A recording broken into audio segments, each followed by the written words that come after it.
Ma, bakit po? Umiyak po ba kayo? Wala, napuwing lang ako. Ma, sa akin pa po ba kayo maglilihim? Ano pong problema?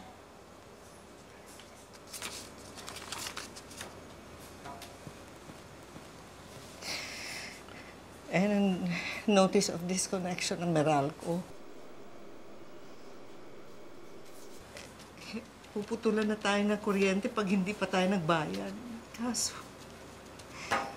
wala tayo pambayad. Hindi ko na nga alam kung anong gagawin ko. Tama na po, Ma. Maayos din po natin ito. Huwag po kayong mag-alala.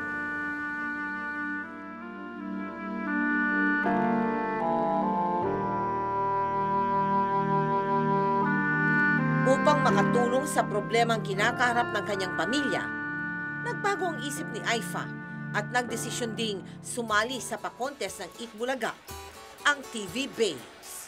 Subalit, hindi ito magiging madali para sa kanya.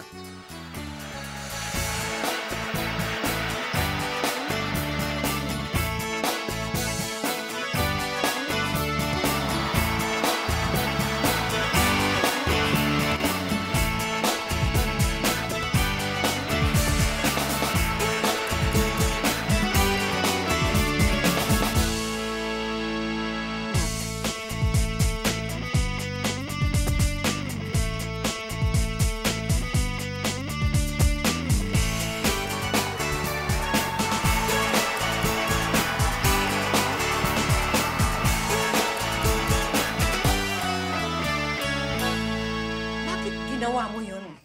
Nang wala man lang paalam sa amin.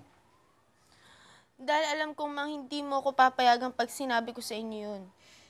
Magulang mo kami, Aifa. Karapatan namin ang malaman kung anong ginagawa mo sa buhay mo. Ma, ano po bang problema? Sumali lang naman ako sa contest na yun, ah. Nakakahiya! Nakabilad ang katawan mo doon. Ano na lang sasabihin ng mga kapitbahay natin, ng mga kamag-anak natin? Wala akong pakialam sa sasabihin ng mga kapitbahay natin. Sabihin na nilang gusto nilang sabihin. Ma, gusto ko lang makatulong sa pamilya natin.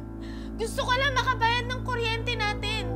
Wala na akong ibang alam na paraan kundi yun lang.